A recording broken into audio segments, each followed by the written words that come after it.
राधा माधव कुंज बिहारी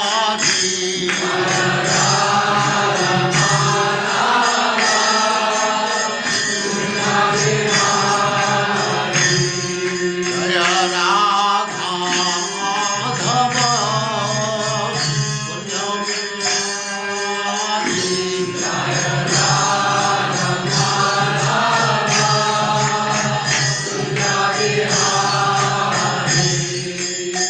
गोपीजन वल्लभ गिरिवरधारी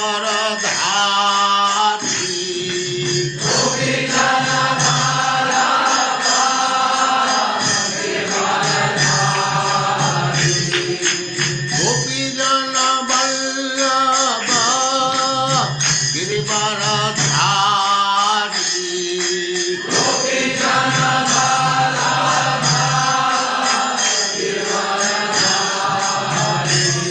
जय राधा माधव कुंज बिहारी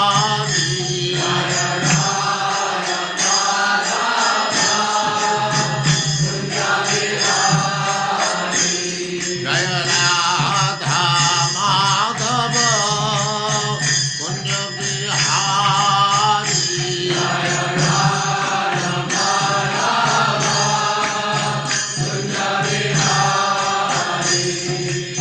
गोपीजन वल्लभ गिरिवरधारी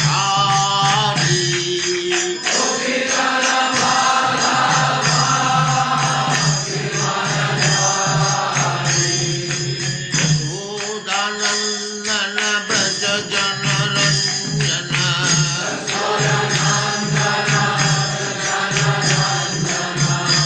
यशोदानंदन ब्रज जन रंजन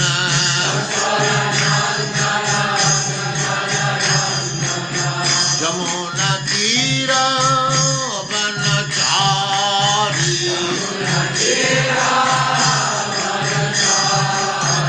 यमुना तीर वनचारी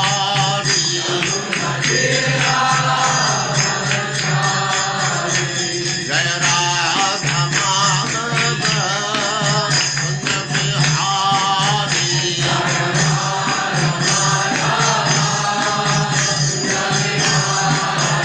जय राधा माधव कुंज बिहारी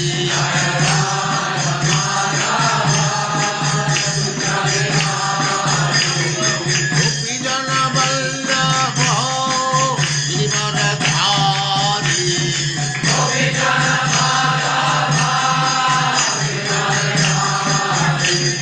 गोपीजन वल्लभ गिरिवरधारी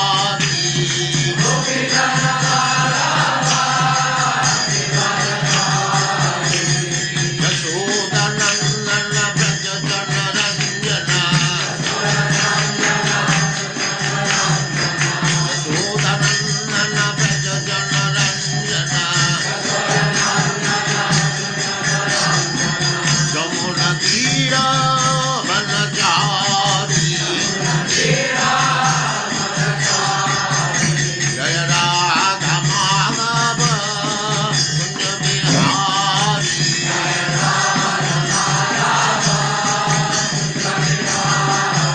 जय राधा माधव कुंज बिहारी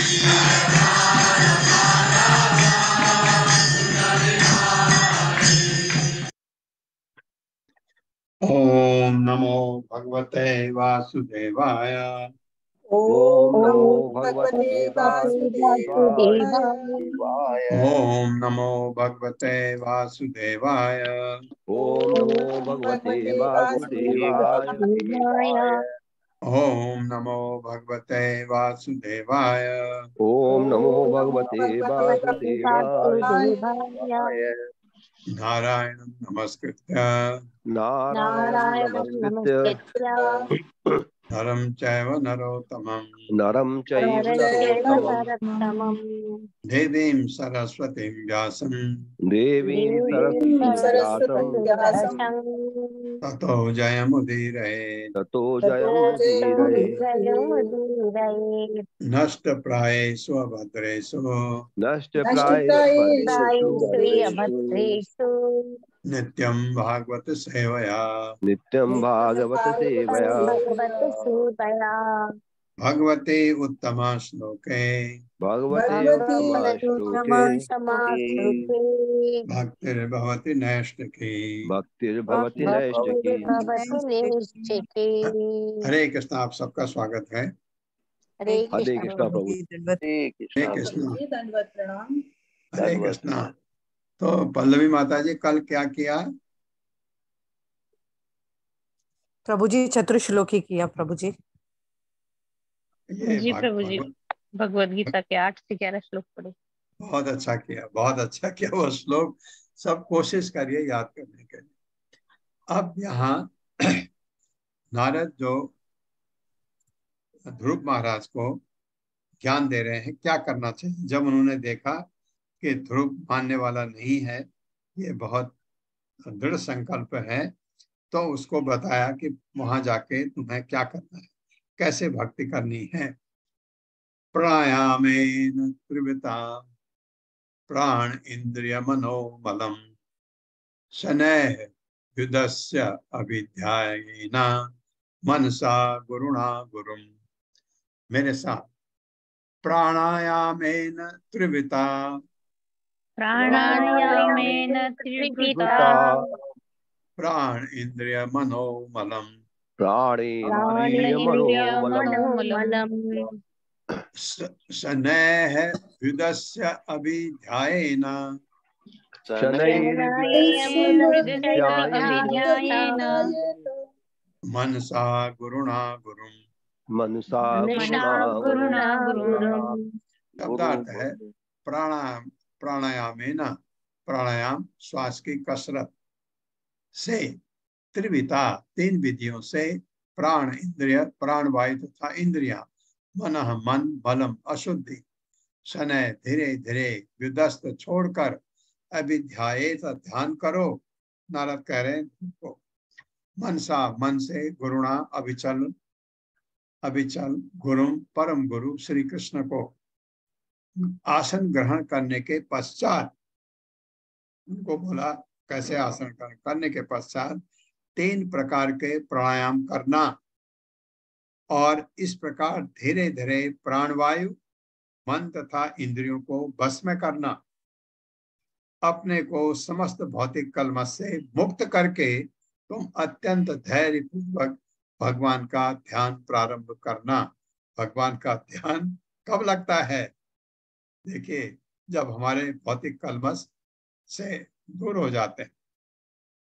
मेरे साथ पढ़िए, आसन ग्रहण करने के पश्चात आसन ग्रहण करने के पश्चात तुम 3 प्रकार के प्राणायाम करना, तुम 3 प्रकार के प्राणायाम करना और इस प्रकार धीरे धीरे, और इस प्रकार धीरे धीरे प्राणवायु प्राणवायु मन तथा इंद्रियों को बस में करना। मन तथा इंद्रियों को वश करना। अपने को समस्त भौतिक कलमश से अपने को समस्त भौतिक कलमश से मुक्त करके तुम अत्यंत धैर्य पूर्वक भगवान का ध्यान प्रारंभ करना। भगवान का ध्यान प्रारंभ करना। तात्पर्य। हरे कृष्ण पल्लवी माता जी। हरे कृष्ण माता जी, हरे कृष्ण प्रभु जी। तात्पर्य श्रील प्रभुपाद जी द्वारा श्रील प्रभुपाद जी की जय। इस श्लोक में संक्षेप में सारी योग विधि वर्णित है और मन को विचलित होने से रोकने के लिए प्राणायाम पर विशेष बल दिया गया है। मन स्वभावतः सदैव दोलायमान रहता है क्योंकि वह चंचल है, किंतु प्राणायाम से इसे रोका जा सकता है। लाखों वर्ष पूर्व जब ध्रुव महाराज ने प्राणायाम का अभ्यास किया तो उस समय मन को इस प्रकार वश में करना संभव रहा होगा, किंतु आज के समय में तो कीर्तन द्वारा मन को सीधे भगवान के चरण कमलों में स्थिर करना होता है। हरे कृष्ण महामंत्र का जाप करके मनुष्य तुरंत शब्दोच्चार में केंद्रित होकर भगवान के चरण कमल का चिंतन करता है और शीघ्र ही वह समाधि की दशा को प्राप्त हो जाता है। यदि कोई भगवान के पवित्र नामों का कीर्तन करता रहे तो स्वाभाविक है कि उसका मन भगवान के विचारों में मग्न हो जाए, क्योंकि भगवान के नाम भगवान से भिन्न नहीं है। यहाँ पर संस्तुति की गई है कि ध्रुव महाराज परम गुरु का ध्यान करे। परम गुरु तो श्री कृष्ण है, जो चैत्य गुरु कहलाते हैं, जिसका अर्थ है परमात्मा, जो प्रत्येक प्राणी के हृदय में स्थित है। जैसे कि भगवत गीता में कहा गया है, परमात्मा अंतर से सहायता करते हैं और गुरु भेज देते हैं, जो बाहर से सहायता करता है। गुरु तो चैत्य गुरु अर्थात प्रत्येक के हृदय में स्थित परमात्मा का बाह्य प्राकट्य है। जिस विधि से हम भौतिक वस्तुओं के प्रति अपने विचारों का परित्याग करते हैं, वह प्रत्याहार कहलाती है, जिसमें समस्त भौतिक विचारों तथा व्यापारों से मुक्त होना सम्मिलित है। इस श्लोक में प्रयुक्त अभिधायित शब्द सूचित करता है कि जब तक मनुष्य का मन स्थिर नहीं हो जाता, तब तक वह ध्यान नहीं कर सकता। अतः निष्कर्ष निकला कि ध्यान का अर्थ है अंत में भगवान के विषय में सोचना। चाहे अष्टांग योग से यह अवस्था प्राप्त की जाए या इस युग के लिए शास्त्रों द्वारा बताई गई नाम कीर्तन की विधि से प्राप्त की जाए, दोनों का उद्देश्य भगवान के विषय में ध्यान करना है। हरे कृष्ण प्रभु। हरे कृष्णा माता जी, बहुत अच्छी तरह प्रभुपाद ने समझा दिया। मैं वही सोच रहा था कि ये सत्ययुग की बात है जिसमें मनुष्य ध्यान लगा सकता है, अष्टांग योग की विधि को अपना सकता है। जैसे कहा है, अपने मन और इंद्रियों को बस में करने के लिए नारद मुनि ने ध्रुव को, संभव है क्योंकि समय है, उम्र बहुत लंबी है। कलयुग में ये संभव नहीं है। कलयुग के लिए हम ये ऐसी सोचने का जरूरत नहीं है, क्योंकि हमारे बस का नहीं है। कलयुग में जो विधि हमको बताई गई, वही विधि जो प्रभुपाद समझा रहे हैं, हमारे लिए वही विधि है। हमारा ध्यान वही हरे कृष्ण मंत्र आप जपते हैं और आपका मन उसमें है, या आपके घर में आप संकीर्तन यज्ञ करते हैं, या कहीं भी संकीर्तन यज्ञ हो रहा आप जाते हैं और उस समय आप संकीर्तन कर रहे हैं, मन आपका भगवान के चरणों पर है। ये विधि कलयुग के लिए है। तो ध्रुव को उन्होंने बताया कि ये चीज तुमको करना है। और भी बताएंगे अभी। प्रसाद अभिमुखम शाश्वत प्रसन्न वदने क्षणम, वदन एक क्षणम, प्रसन्न वदने क्षणम, सुनासम सुभवम चारु कपोलम सुर सुंदरम। मेरे साथ पढ़िए। प्रसाद अभिमुखम शाश्वत प्रसन्न वदने क्षणम, सुनासम सुभवम चारु कपोलम सुर सुंदरम। शब्दार्थ है, प्रसाद अभिमुखम, सदैव अहेतु की कृपा करने के लिए तत्पर, शाश्वत सदैव प्रसन्न हर्षित, वदन मुख, एक क्षणम दृष्टि, सुनासम सुंदर नाक, सुभुवम सुसज्जित मुँह है, चारु सुंदर, कपोलम कपोल, सुर देवता, सुंदरम देखने में सुंदर। बता रहे हैं क्या कैसा दिखेगा। यहाँ पर भगवान के रूप का वर्णन हुआ है। भगवान का मुख सदैव अत्यंत सुंदर और प्रसन्न मुद्रा में रहता है। ऐसा तुमको दिखेगा अगर तुम ध्यान लगाओगे तो। देखने वाले भक्तों को भी कभी अप्रसन्न नहीं दिखते भगवान, कभी नहीं। और वे सदैव उन्हें वरदान देने के लिए उद्यत रहते हैं। उनके नेत्र सुसज्जित भौं हैं, उन्नत नासिका तथा चौड़ा मस्तक, ये सभी अत्यंत सुंदर हैं। वे समस्त देवताओं से अधिक सुंदर हैं। देवता भी अच्छे दिखते हैं, लेकिन भगवान सर्वोपरि हैं, इतने सुंदर। मतलब ज्ञान तो हो कि अगर दिख गए कैसा हो ये पता लगे उसको। मेरे साथ पढ़े। यहाँ पर भगवान के रूप का वर्णन हुआ है। यहाँ पर भगवान के रूप का वर्णन हुआ है। भगवान का मुख सदैव अत्यंत सुंदर, भगवान का मुख सदैव अत्यंत सुंदर, और प्रसन्न मुद्रा में रहता है। और प्रसन्न मुद्रा में रहता है। प्रसन्न मुद्रा में रहता है। देखने वाले भक्तों को वे देखने वाले भक्तों को वे भक्तों के ये कभी अप्रसन्न नहीं दिखते कभी अप्रसन्न नहीं दिखते प्रसन्न नहीं दिखते और वे सदैव उन्हें वरदान देने के लिए उद्यत रहते हैं। और वे सदैव वरदान उन्हें देने वरदान देने के लिए उद्यत रहते हैं। उनके नेत्र सुसज्जित हो हैं, उनके नेत्र सुसज्जित हो हैं, उन्नत नासिका उन्नत नासिका उन्नत नासिका तथा चौड़ा मस्तक, तथा चौड़ा मस्तक, चौड़ा मस्तक, ये सभी अत्यंत सुंदर हैं। ये सभी अत्यंत सभी अत्यंत सुंदर है। वे समस्त देवताओं से अधिक सुंदर हैं। वे समस्त देवताओं से अधिक अधिक सुंदर है। ये ज्ञान भी नारद दे रहे हैं ध्रुव को, ताकि उसको दिख जाए, कभी तो समझ आ जाए ये भगवान ही तात्पर्य। हरे कृष्णा सुधीर प्रभु जी। हरे कृष्णा, सभी को दंडवत प्रणाम। श्रील प्रभुपाद जी की जय हो। श्रील प्रभुपाद जी के द्वारा तात्पर्य। इस श्लोक में भगवान के रूप के ध्यान करने की स्पष्ट विधि का वर्णन है। निर्गुण ध्यान आधुनिक युग की नकली खोज है। किसी भी वैदिक ग्रंथ में निर्गुण ध्यान की संस्तुति नहीं की गई है। भगवत गीता में जहां ध्यान की संस्तुति की गई है, मत परह शब्द व्यवहित हुआ है, जिसका अर्थ है मुझसे संबंधित। विष्णु का कोई भी रूप भगवान श्री कृष्ण से संबंधित है, क्योंकि श्री कृष्ण ही आदि विष्णु रूप हैं। कभी कभी कुछ लोग निर्गुण ब्रह्म का ध्यान करने का प्रयास करते हैं, जिसका उल्लेख भगवत गीता में अव्यक्त अर्थात अप्रकट या निर्गुण कहकर किया गया है। किंतु भगवान ने स्वयं यह बतलाया है कि जो भगवान के निर्गुण रूप के प्रति आसक्त हैं, उन्हें अत्यंत कठिनाई का सामना करना पड़ता है, क्योंकि कोई भी निर्गुण रूप पर ध्यान केंद्रित नहीं कर सकता। मनुष्य को चाहिए कि भगवान के उस रूप पर ध्यान केंद्रित करे, जिसका वर्णन यहाँ ध्रुव महाराज के ध्यान के प्रसंग में हुआ है। जैसा कि आगे चलकर स्पष्ट हो जाएगा, ध्रुव महाराज ने इस प्रकार के ध्यान में प्रवीणता प्राप्त की और उनका योग सफल हुआ। हरे कृष्णा, धन्यवाद प्रणाम सभी को। करुणम रमणीय अंगम अरुण ओष्ट एक क्षण अधरम प्रणता शयनम निर्मणम शरण्यम करुणार्णवम या करुण अर्णवम।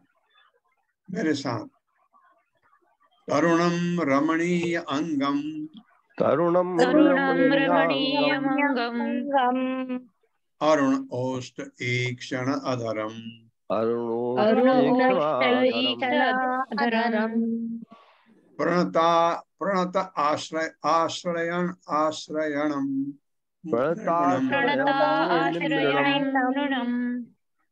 निर्णम बोल दिया ना।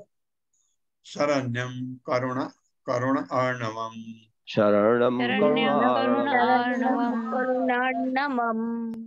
शब्दार्थ है तरुणम जवान, रमणी आकर्षक, अंगम शरीर के सभी अंग, अरुण ओष्ट उदीयमान सूर्य की तरह लाल लाल होठ, एक क्षण अधरम उसी प्रकार की आंखें, प्रणत शरणागत, आश्रयणम आश्रयणम है, आश्रयणम शरणागतों की शरण आश्रय, निमृणम दिव्य रूप से मनोहर, शरण्यम जिनकी शरण में जाने योग्य हो, करुणा मानव दया से पूर्ण, अर्णवम समुद्र।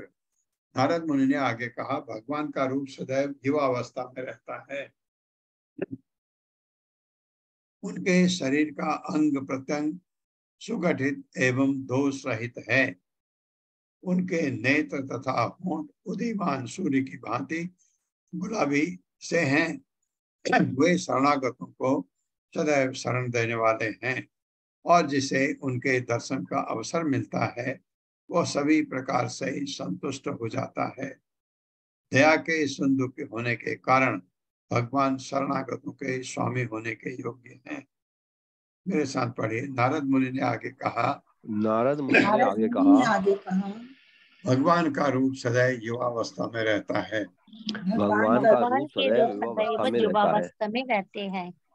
उनके शरीर का अंग प्रत्यंग, उनके उनके शरीर का अंग अंग प्रत्यंग प्रत्यंग सुगठित एवं दोष रहित है। सुगठित एवं दोष सुगठित रहित एवं है। दोष रहित है। उनके नेत्र तथा होंठ उनके नेत्र तथा उनके नेत्र तथा होठ उदीयमान सूर्य की भांति गुलाबी से हैं। उदीयमान सूर्य की सूर्य भांति की गुलाबी भांति से है। गुलाबी से है। वे शरणागतों को सदैव शरण देने वाले हैं वे शरणागतों को सदैव शरण शरणागतों देने को वाले हैं। सदैव शरण देने वाले हैं। और जिसे उनके दर्शन का अवसर मिलता है और जिससे उनके और दर्शन जिससे का अवसर मिलता उनके है, दर्शन का अवसर मिलता है, वह सभी प्रकार से ही संतुष्ट हो जाता है। वो सभी प्रकार से सभी संतुष्ट प्रकार है। से संतुष्ट हो जाता है। हाँ, सभी प्रकार से उसका पूर्ण संतुष्ट जैसे कहते हैं। कोई उसको और आशा नहीं रहती ये भी मिलता मुझे, खुश जिसे कहते हैं इंग्लिश में ब्लिसफुल। वो इतना आनंद मिलता है उसको, इतना संतोष मिलता है और कुछ नहीं चाहिए वह स्थिति। दया के शुद्ध होने के कारण, दया के शुद्ध होने के कारण भगवान शरणागतों के स्वामी होने के योग्य हैं। भगवान शरणागतों के स्वामी शरणागतों होने के योग्य है। होने के योग्य है। तात्पर्य। हरे कृष्णा। सुशील गुप्ता प्रभु जी। हरे कृष्णा प्रभु जी, हरे कृष्णा माता जी, दंडवत प्रणाम। तात्पर्य श्रील प्रभुपाद के द्वारा। श्रील प्रभुपाद की, हर एक को अपने से बड़े के प्रति समर्पण करना पड़ता है। हम जीवों की यही प्रकृति है। इस समय हम किसी के प्रति समर्पण करने का प्रयास करते रहते हैं, चाहे वो समाज हो या राष्ट्र, परिवार, राजसत्ता या सरकार। समर्पण की प्रणाली पूर्ण से विद्यमान है, किंतु यह कभी भी पूर्ण नहीं है, क्योंकि जिस व्यक्ति या संस्था को हम समर्पण करते हैं वो अपूर्ण है और अनेक चरम प्रयोजनों के कारण हमारा समर्पण भी अधूरा है। फलतः इस भौतिक जगत में ना तो कोई किसी के समर्पण को स्वीकार करने का सुपात्र है और ना कोई तब तक पूर्ण रूप से समर्पित होता है जब तक वो ऐसा करने हेतु बाध्य ना हो जाए। किंतु यहाँ समर्पण विध ऐच्छिक है और श्री भगवान इस समर्पण को स्वीकार करने के सर्वथा योग्य हैं। जीव का यह समर्पण उस समय स्वतः हो जाता है जब मनुष्य श्री भगवान के तरुण रूप को देखता है। श्री नारद मुनि ने जो विवरण दिया है वो काल्पनिक नहीं है। श्री भगवान के रूप को परंपरा से समझा जा सकता है। मायावादी दार्शनिकों का कथन है कि उन्हें उस श्री भगवान के रूप की कल्पना करनी पड़ती है, किंतु यहाँ श्री नारद मुनि ऐसा नहीं कह रहे हैं, अपितु वे श्री भगवान का वर्णन प्रामाणिक स्रोतों से करते हैं। वे स्वयं अधिकारी हैं, वे वैकुंठ लोक जा सकते हैं और श्री भगवान का साक्षात दर्शन कर सकते हैं। अतः उनका श्री भगवान के अंगों का शारीरिक वर्णन काल्पनिक नहीं है। कभी कभी हम अपने विद्यार्थियों को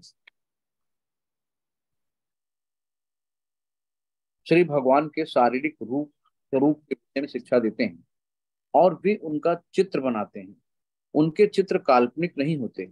ये विवरण गुरु शिष्य परंपरा से प्राप्त होता है, जैसा कि श्री नारद मुनि से प्राप्त होता है, जिन्होंने श्री भगवान तथा उनके शारीरिक स्वरूप का दर्शन किया है और उसका वर्णन कर रहे हैं। अतः ऐसे विवरणों को यदि वे चित्रित हों तो स्वीकार कर लेना चाहिए। ये काल्पनिक चित्र नहीं है। हरे कृष्ण प्रभु जी, हरे कृष्ण माता जी। क्यों कह रहे हैं प्रभुपाद ऐसा? क्योंकि प्रभुपाद ने तो खुद दर्शन किया भगवान का, लेकिन भगवान का भक्त कभी ऐसा नहीं कहता मैंने ये तो ऐसा कह रहे मैंने ऐसे देखा था। नहीं, मर्यादा में रहते हैं भगवान के भक्त। नारद मुनि इतने महान हैं, वो जो कह रहे हैं, प्रभुपाद कह रहे हैं चित्रण जो है उन्होंने कहा ऐसे ऐसे दिखते हैं भगवान, वो काल्पनिक नहीं है, वास्तविक है। वैसा रूप है भगवान का, क्योंकि वो खुद भी देखे हैं ये बात।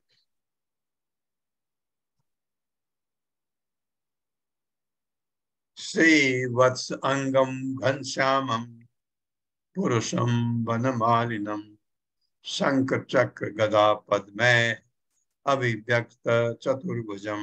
मेरे साथ पढ़िए।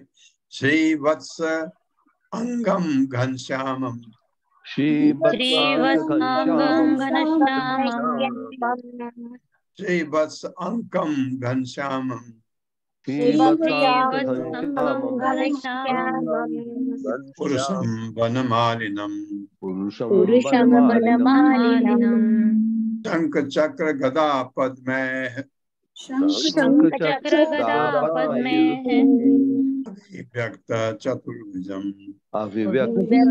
चतुर्भुजं शब्दार्थ है श्रीवत्स अंकम, भगवान के बक्ष स्थल पर श्रीवत्स का चिन्ह, घनश्यामम गहरा नीला, पुरुषम परम पुरुष, वन मालिनम फूलों की माला से युक्त, शंख शंख चक्र गदा गदा पद्म कमल के पुष्प से अभिव्यक्त प्रकट, चतुर्भुजम चार भुजा, चार हाथों को विष्णु रूप जो भगवान का है, 24 रूपों में आते हैं ऐसे। भगवान को श्रीवत्स चिन्ह अथवा ऐश्वर्य की देवी का आसन ग्रहण करने के लिए कल धारण किए हुए बताया गया है। उनके शरीर का रंग गहरा नीला श्याम है। भगवान पुरुष हैं, वे फूलों की माला पहनते हैं। वे चतुर्भुज रूप में नीचे वाले बाएं हाथ से प्रारंभ करते हुए शंख चक्र गदा पद्म धारण किए हुए नित्य प्रकट होते हैं। मेरे साथ पढ़िए। ये एक्चुअली भगवान विष्णु का केशव रूप है, जिसमें चक्र गदा पद्म, इस बाएं हाथ से, चार हाथ है ना, बाएं हाथ का नीचे वाला शंख ऊपर, चक्र गदा दाएं का ऊपर और कमल पुष्प दाएं का नीचे। ये मेरे समझ से चैतन्य चरितामृत में है। पढ़ेंगे हम, चैतन्य चरितामृत भी पढ़ेंगे। भगवान हमको इतना समय दे कि हम वो भी पढ़ें आपके साथ। मेरे साथ पढ़िए। भगवान को श्रीवत्स चिन्ह अथवा ऐश्वर्य की देवी का आसन धारण किए हुए बताया गया है। उनके शरीर का रंग गहरा नीला यानी श्याम है।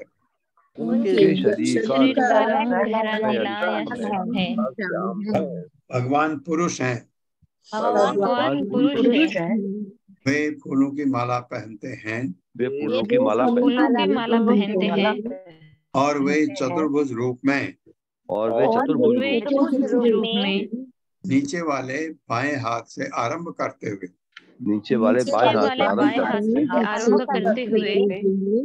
शंख चक्र गदा तथा कमल पुष्प धारण किए हुए नित्य प्रकट होते हैं। तात्पर्य। हरे कृष्णा। सुषमा बत्रा माता जी। हरे कृष्ण माता जी। प्रभु जी हरे कृष्णा, दंडवत प्रणाम। श्री प्रभुपाद जी की जय। प्रभुपाद जी के द्वारा तात्पर्य। इस श्लोक में पुरुषम शब्द अत्यंत सार्थक है। ईश्वर कभी स्त्री रूप में नहीं रहते, वे हमेशा पुरुष रूप है। अतः जो निर्गुणवादी भगवान की कल्पना स्त्री रूप में करते हैं वे भ्रम में हैं। आवश्यकता पड़ने पर भगवान स्त्री रूप में प्रकट होते हैं, किंतु उनका शाश्वत मूल रूप पुरुष का है। भगवान का स्त्री रूप लक्ष्मी, राधा रानी, सीता इत्यादि रूप में है। वे ये सभी देवियां भगवान की दासियां हैं। वे कभी प्रधान नहीं, जैसा कि निर्गुणवादी भ्रांतिवश कल्पना करते हैं। श्री कृष्ण अपने नारायण रूप में सदैव चतुर्भुज रहते हैं। कुरुक्षेत्र के युद्ध स्थल में जब अर्जुन ने उनका विराट रूप देखना चाहा तो उन्होंने अपने चतुर्भुज रूप नारायण रूप का दर्शन कराया। कुछ भक्त इस मत के हैं कि श्री कृष्ण नारायण के अवतार हैं, किंतु भागवत मतावलंबियों का कथन है कि नारायण श्री कृष्ण का ही प्राकट्य है। हरे कृष्ण प्रभु जी। हरे कृष्ण। हाँ जी, हरे कृष्ण। धन्यवाद। ये बहुत ज्यादा लोग जो भक्त हैं बहुत ज्यादा, जो इस्कॉन के नहीं, बाहर जो पहले से भक्ति करते हैं, वो यही कहते हैं नारायण मूल रूप है भगवान का, कृष्ण उनका विस्तार है। हमको बुरा नहीं लगता है, क्योंकि वो है तो एक ही। क्योंकि हम जब वेदों से या ब्रह्म संहिता से देखते हैं तो भगवान कृष्ण आदि रूप है, आदि रूप भगवान कृष्ण है, बाकी सब भगवान कृष्ण के विस्तार है। विस्तार है मतलब दोनों में कोई फर्क है बिल्कुल नहीं। आप ये कह सकते हैं ये ज्यादा शक्तिमान, ये बिल्कुल नहीं, बिल्कुल एक है। भगवान का जो स्वांश है, अपना अंश है विस्तार, उनमें कभी कोई फर्क नहीं है। आप नारायण को पूजें, भगवान कृष्ण को पूजें, भगवान राम को पूजें, ये सब एक ही हैं, क्योंकि वो उनका विस्तार है।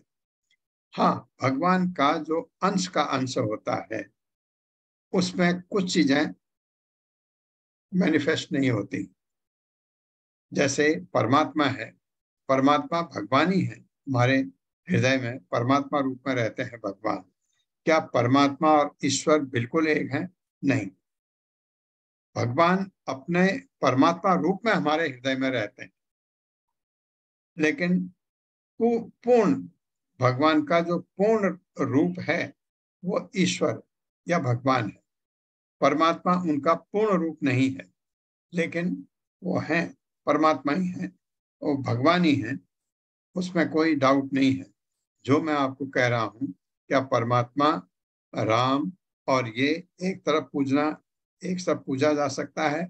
अगर आप भगवान की पूजा करते हैं, भगवान कृष्ण को पूजिए, नारायण को पूजिए, या विष्णु को पूजिए, या आप राम को पूजिए, वामन देव को पूजिए, आप नरसिंहदेव भगवान को पूजिए, कोई फर्क नहीं है। और हमारे लिए भगवान ने सुविधा कर दी, अंदर परमात्मा रूप में अपने को रख लिया। तो परमात्मा रूप को पूजते हैं तो क्या भगवान की पूजन नहीं हो रही? बिल्कुल हो रही। लेकिन भगवान का पूर्ण रूप परमात्मा नहीं है। जैसे हमने भगवत गीता में पढ़ा था कि भगवान 3 रूप में अनुभूति की जा सकती, भगवान की, भगवान ईश्वर, उसमें कृष्ण कहिए, नारायण कहिए, राम कहिए, नरसिंहदेव कहिए, ये। उसके बाद परमात्मा रूप आता है, उसके बाद ब्रह्म रूप आता है, ब्रह्म ज्योति, उसको ब्रह्म भी कहते हैं बहुत लोग, और ब्रह्म ज्योति प्रभुपाद ने बताया है, क्योंकि वो लोग एक प्रकाश के बिंदु पर केंद्रित करते हैं अपने को। तो ये भगवान की अनुभूति, इसलिए आप परमात्मा रूप भगवान के बहुत निकट है। लेकिन भगवान जो आप बैकुंठ में है, वो भगवान का बैकुंठ में अपना एक लोक है, वहां भगवान परमात्मा का अपना लोक है ये। तो इसलिए ये चतुर्भुज रूप जो है, इसका वर्णन चैतन्य चरितामृत में बड़ी अच्छी तरह किया गया है।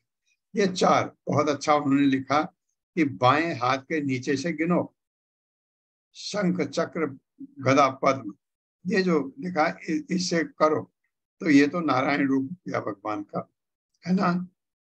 और अगर बाएं हाथ के ये 4 चीजें हैं, 4 हाथों में कितनी तरह से आ सकता है? 24 तरह से। मैथमेटिक्स में एक तरीका होता है कि अगर आपको कहा जाए ये 4 चीजें हैं, 4 चीजों में 4 लोगों में बांटनी है, कितने तरह से बांट सकते हैं? वो 24 तरह से। कैसे? वो एक होता है फैक्टोरियल 4, 4 का फैक्टोरियल क्या होता है? 4 गुणा 3 गुणा 2 गुणा 1। अगर 10 चीजें हैं, 10 लोगों में बांटनी है, वो फैक्टोरियल 10 हो जाएगा। 10 गुणा 9 गुणा 8 गुणा 7 गुणा 6 गुणा 5 गुणा 4 गुणा 3 गुणा 1, इसको फैक्टोरियल 10 बोलते हैं। जिन्होंने मैथमेटिक्स पढ़ी है उनको ही पता होगा। मेरे ख्याल से हाई स्कूल में या इंटर के मैथमेटिक्स में ये पढ़ा होगा। अब चेंज हो गया होगा, पहले हाई स्कूल में नहीं होता था। फैक्टोरियल 4 बोलते हैं उसको, फैक्टोरियल 4, 4 चीजें बटनी है, तो कितने? 24। तो नारायण रूप 24 किस्म के हैं भगवान के। उसमें परमात्मा भी है, उसमें केशव है, उसमें बहुत सारे हैं। ये चैतन्य चरितामृत पढ़ेंगे अवश्य आपके साथ। अगर मैं रहा तब तक आपके साथ भागवतम के बाद चैतन्य चरितामृत करेंगे।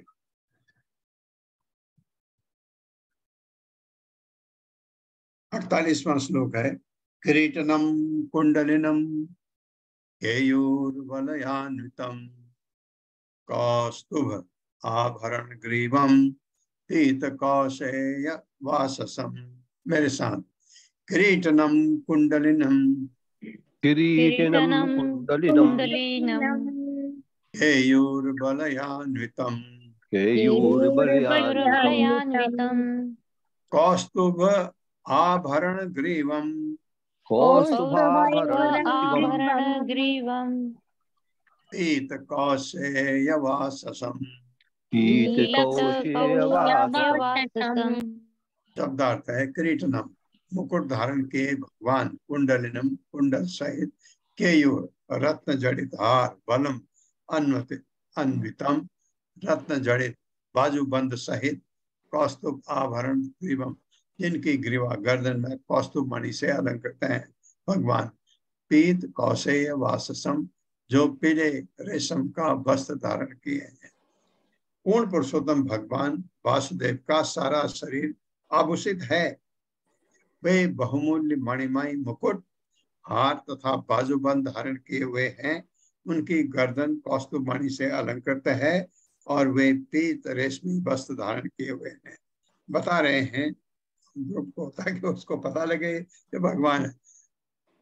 मेरे साथ पढ़िए। पूर्ण पुरुषोत्तम भगवान भगवान वासुदेव का सारा शरीर वासुदेव का सारा शरीर आभूषित है। आभूषित है। वे बहुमूल्य मणिमय मुकुट, हार तथा बाजूबंद धारण किए हुए हैं।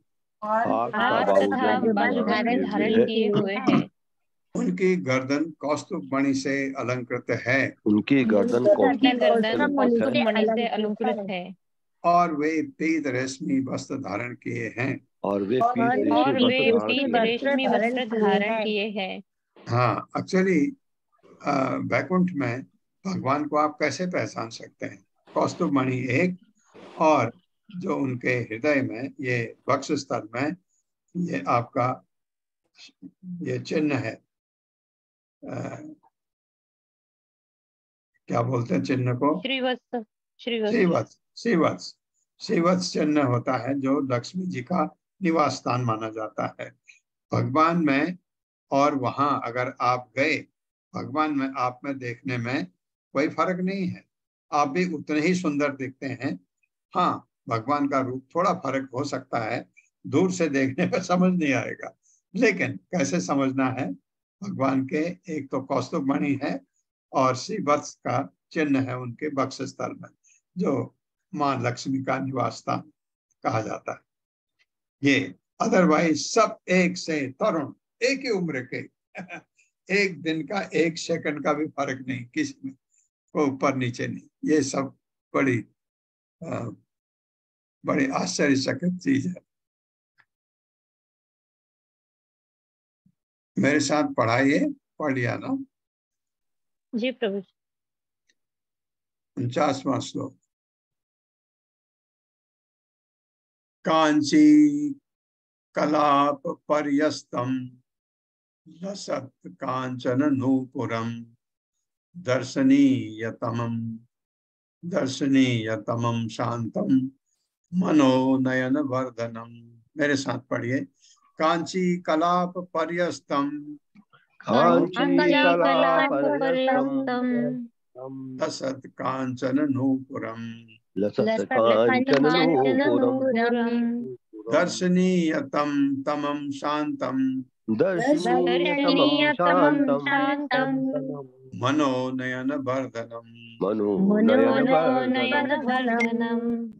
शब्दार्थ है कांची कलाप छोटे छोटे घुंघरू, पर्यस्तम कमर को घेरते हुए, लसत कांचन नूपुरम सुनहरे नूपुरों से अलंकृत पांव, दर्शनीय तमम, अत्यंत दर्शनीय, शांतम शांत, मौन, मन नयन वर्धनम, आंखों तथा मन को मोहने वाला।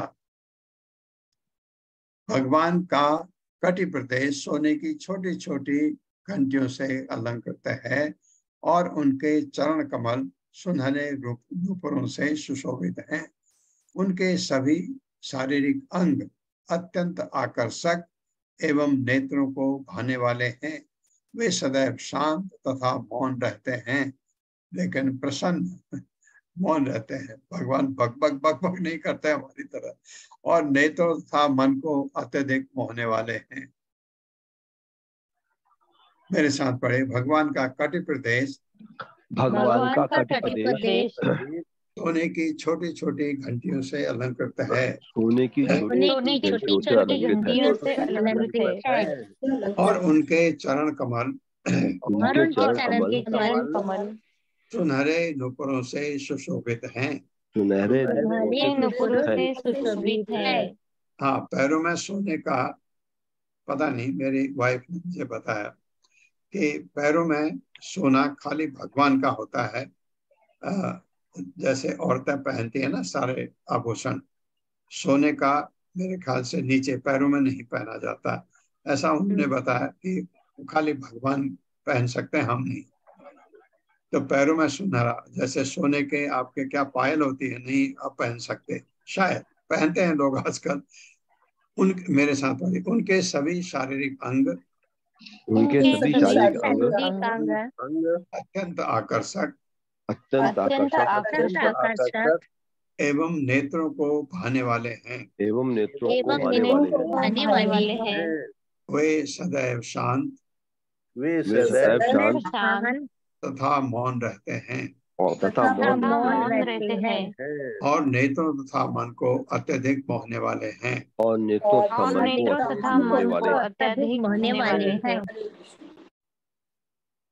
50वां श्लोक। पदभ्याम नखमणि श्रेण्या विलसदभ्याम समर्चताम, हृत पद्म कणिका अधिश्रयम, सॉरी अधिश्रयम तो होता ही नहीं, हृत पद्म कणिका अधिश्रयम आक्रम्यात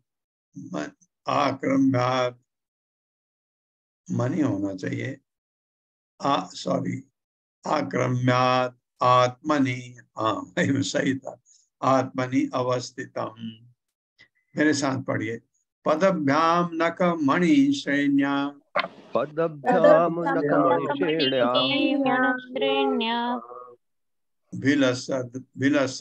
विलसद्भ्याम समर्चताम,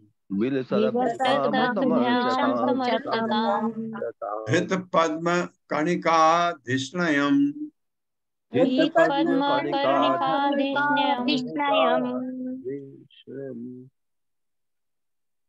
आक्रम्य आत्मनि अवस्थितम्।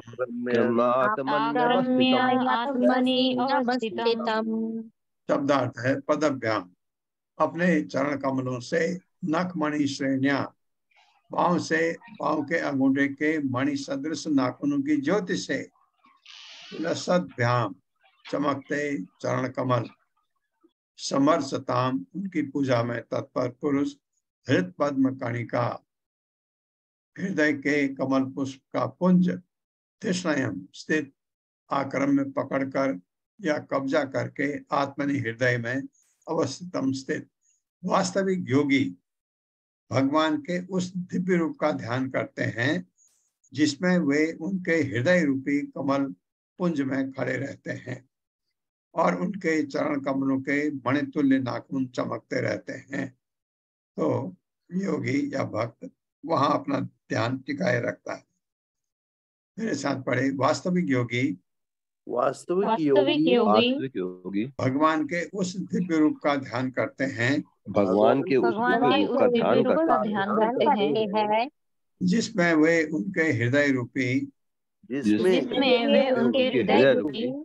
कमल पुंज में खड़े रहते हैं। कमल पुंज में खड़े रहते हैं पुंज में खड़े रहते हैं और उनके चरण कमलों के और उनके चरण कमलों के मणितुल्य नाखून चमकते रहते हैं। मणितुल्य नाखून चमकते रहते हैं। हाँ, भक्त क्या करता है, योगी वास्तविक योगी अपना ध्यान उनके चरण कमलों पर, भगवान खड़े हैं लेकिन आंख उसके उनके चरण कमलों पर, क्योंकि भगवान के भक्त का की जो जगह है भगवान के चरण कमलों पर है। और आपने देखा कोई उनके मस्तक पर रहता, कोई ये रहता देवता लोग, भगवान का भक्त हमेशा उनके चरण कमलों पर, वो उसका खास जगह है। आपने बार बार देखा होगा, मुझे अपने चरण कमल पर जगह दे दीजिए, मुझे अपने ऐ नंद तनुज किंग का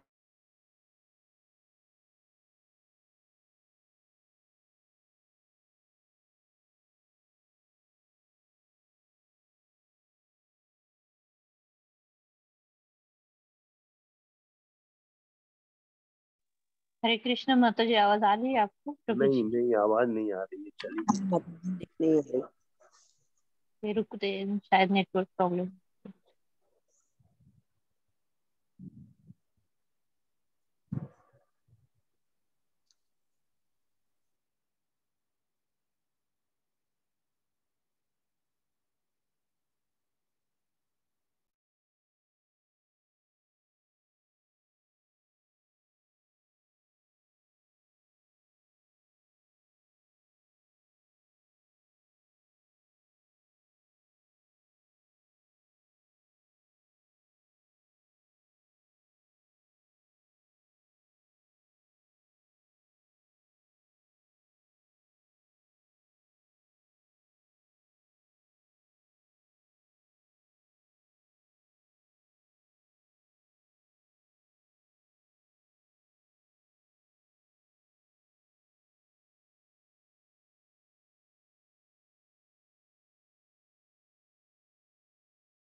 का ध्यान करना।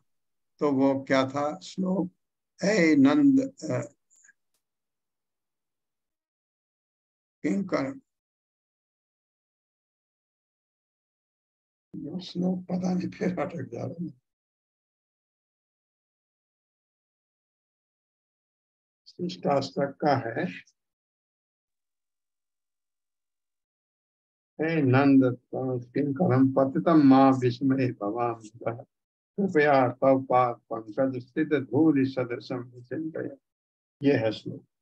तो वो हमेशा अपने चरणों में ध्यान दीजिए। तो आप ध्यान रखिए, आपका जो आप भगवान के भक्त बनना चाहते हैं, आपका केंद्र क्या है, भगवान का चरण कमल, बस वही, ऊपर नहीं। वो हमारी जगह है, भक्त की जगह है। वो भगवान ने विशेष रूप से भक्त को जगह दी है अपने चरण कमल।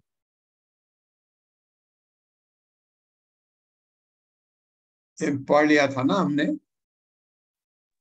श्लोक पढ़ना है प्रभु जी। 51। हाँ वही। स्मयमानम अभिध्यायेत स अनुराग अवलोकनम नियतेन एकभूतेन मनसा ऋषभम। मेरे साथ, स्मयमानम अभिध्यायेत मयमानम् अभिध्यायेत अनुराग अवलोकनम। अनुरागावलोकनम्। सॉरी स अनुराग अवलोकनम। अनुरागावलोकनम्। नियतेन एक भूतेन एकभूतेन मनसा वरद ऋषभम। स्मयमानम भगवान की हंसी, अभिध्यायेत उनका ध्यान करे, स अनुराग अवलोकनम भक्तों की ओर अत्यंत स्नेह से देखते हुए, नियतेन इस प्रकार नियमित रूप से, एक भूतेन अत्यंत ध्यान पूर्वक, मनसा मन ही मन, वरद ऋषभम श्रेय वरदायक का ध्यान करे, श्रेष्ठ वरदायक का ध्यान करे। भगवान सदैव मुस्कुराते रहते हैं और भक्त को चाहिए कि वह सदा इसी रूप में उनका दर्शन करता रहे, क्योंकि वे भक्तों पर कृपा पूर्वक दृष्टि डालते हैं। इस प्रकार से ध्यानकर्ता को चाहिए कि वह समस्त वरों को देने वाले भगवान की ओर निहारता रहे। हाँ, तो ये दर्शन हो गए, लेकिन भगवान का दर्शन भी करना है, उनको ऐसे निहारना है। नारद कह रहे हैं ध्रुव को, मेरे साथ पढ़े, भगवान सदैव मुस्कुराते रहते हैं। भगवान सदैव मुस्कुराते रहते हैं। हाँ, स्मित चितवन कहते हैं इसको, स्मित चितवन। और भक्त को चाहिए कि भक्त को चाहिए कि वह सदा इसी रूप में, वो सदा इसी रूप में उनका दर्शन करता रहे, करता रहे, क्योंकि वे भक्तों पर कृपा पूर्वक दृष्टि डालते हैं। क्योंकि वे भक्तों पर कृपा पूर्वक दृष्टि डालते हैं। हाँ, उनकी दृष्टि आपके ऊपर पड़ गई हो गया आपका कल्याण। इस प्रकार से ध्यानकर्ता को चाहिए कि वो समस्त वरों को देने वाले भगवान की ओर निहारता रहे। वो समस्त वरों को देने वाले भगवान की ओर निहारता रहे। तात्पर्य माता जी। हरे कृष्णा। पूनम त्यागी माता जी। हरे कृष्ण प्रभु जी, माता जी दंडवत प्रणाम। तात्पर्य श्री प्रभुपाद जी के द्वारा। प्रभुपाद जी की जय। इस प्रसंग में यह 3 शब्द का अत्यंत सार्थक है, क्योंकि यह सूचित करता है कि उपयुक्त निश्चित विधि से ही ध्यान किया जाए। मनुष्य को चाहिए कि वह श्री भगवान के ध्यान की कोई नई विधि न करे, वरन प्रामाणिक शास्त्रों तथा महापुरुषों का अनुगमन करे। इस विधि से मनुष्य अपने मन को भगवान में एकाग्र करने का अभ्यास कर तब तक करता रह सकता है जब तक कि वह इतना स्थिर न हो ले कि समाधि में रहकर निरंतर भगवान के स्वरूप के विषय में ही सोचता रहे। यहाँ पर प्रयुक्त एक भूतेन शब्द का अर्थ है अत्यंत ध्यान पूर्वक तथा मनोयोग से है। यदि कोई भगवान के शारीरिक स्वरूप पर केंद्रित रहता है तो उसकी अधोगति नहीं होती है। धन्यवाद। अधोगति नीचे नहीं गिर सकता वो कभी, ये ध्यान तो ध्रुव ने वही किया, इसलिए वो बता रहे हैं उसको। एवं भगवतो रूपम सुभद्रम ध्यायतो मनः निर्वृत्या पर्यातूर्णम संपन्नम न निवर्तते। मेरे साथ पढ़िए। एवं भगवतो रूपम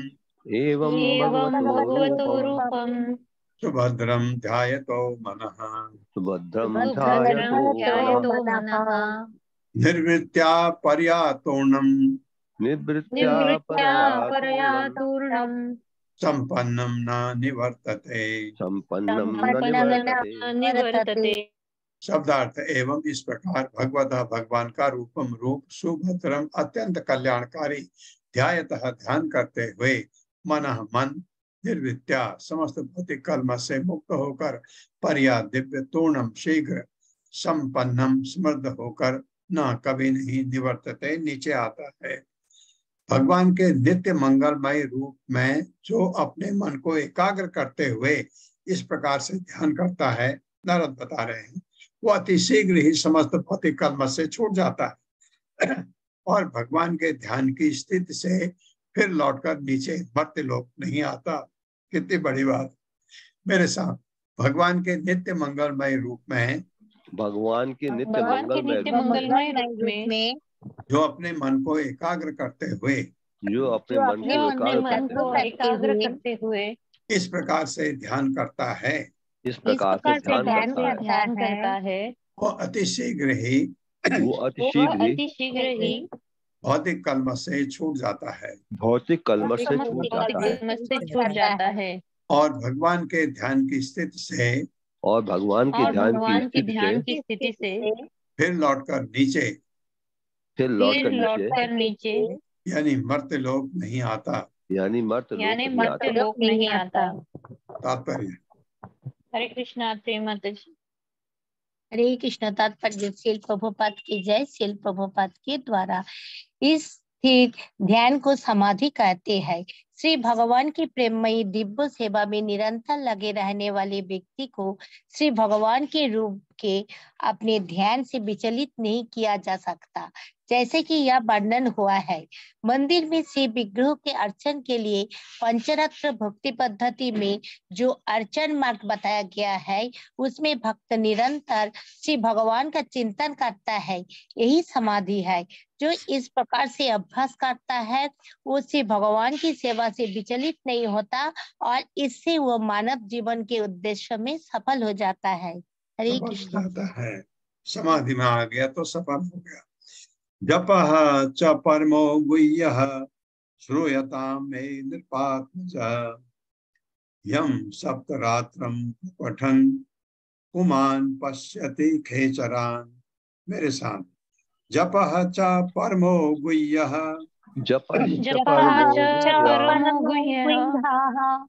श्रूयतां मे नृप आत्मजः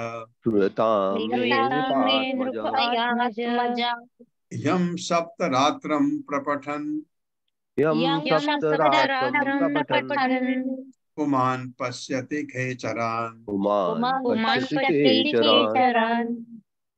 खेचरान् क्या हुआ? खेचरान् ख क्या होता है? आकाश। आकाश को ख कहते हैं। खेचरान् आकाश में चलने वाला। शब्दार्थ है जपः च, इस संबंध में मंत्र का जाप, परमः अत्यंत, गुह्यः गोपनीय, श्रूयताम सुनो, मैं मुझसे, नारद कह रहे हैं ध्रुव को, नृप आत्मजम हे राजपुत्र, यम जो सप्तरात्रम 7 रात्रियां, प्रपठन जपता हुआ, पुमान पुरुष, पश्यति देख सकता है, खेचरान आकाश में चलते प्राणियों को। हे राजपुत्र, अब मैं तुम्हें वह मंत्र बताऊंगा जिसे इस ध्यान विधि से समय जपना चाहिए, जिसे इस ध्यान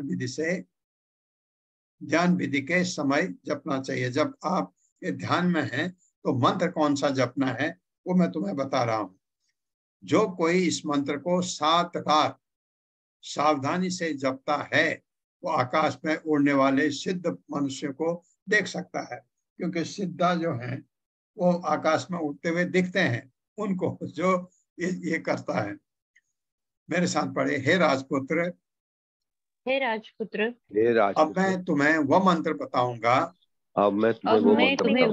बताऊंगा, जिसे इस ध्यान की विधि के समय जपना चाहिए।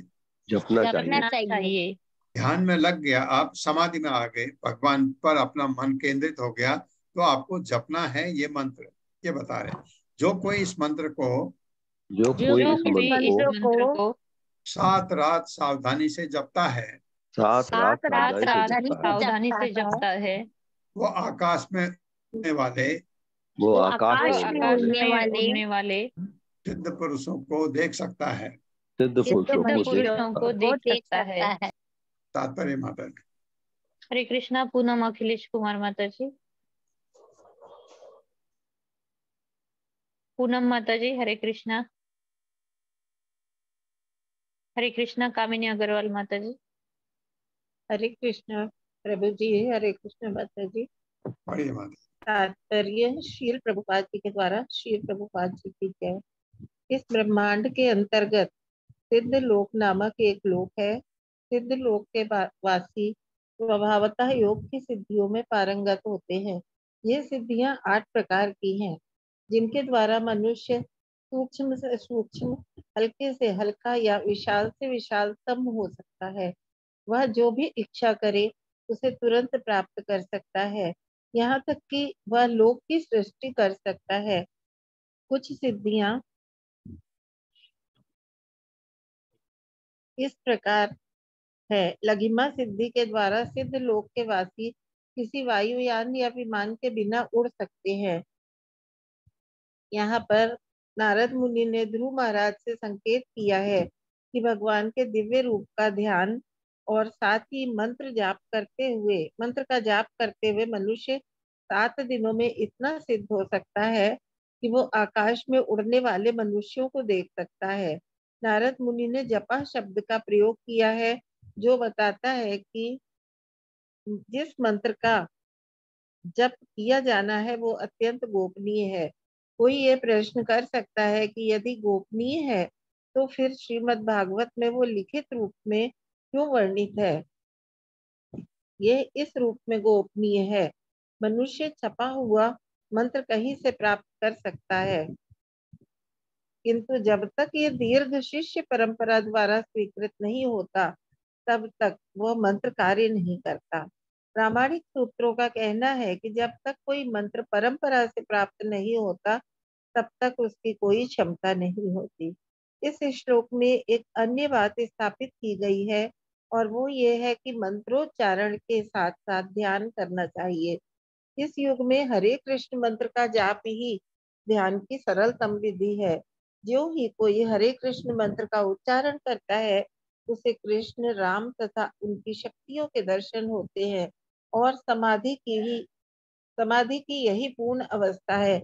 मनुष्य को हरे कृष्ण मंत्र का जप करते समय बनावटी विधि से भगवान के स्वरूप दर्शन का प्रयत्न नहीं करना चाहिए, किंतु जब यह कीर्तन जप निर्दोष पूर्ण भाव से किया जाता है तो भगवान स्वतः कीर्तन करने वाले के समक्ष प्रकट हो जाएंगे। अतः जपकर्ता को शब्द तरंग सुनने में ध्यान केंद्रित करना चाहिए।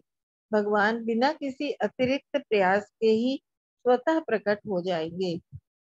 हरे कृष्णा माता जी, हरे कृष्णा प्रभु जी। इतनी शुद्धि हम में आ जाए। प्रभुपाद कह रहे हैं आप जो है अपने उसको बनावटी ढंग से मनुष्य को हरे कृष्ण मंत्र का जप करते समय बनावटी विधि से भगवान के रूप दर्शन का प्रयत्न नहीं करना चाहिए, अपितु जब आप निर्दोषपूर्ण भाव से जप कर रहे हैं वो स्वतः आपके सामने ऐसा दृश्य आ जाएगा।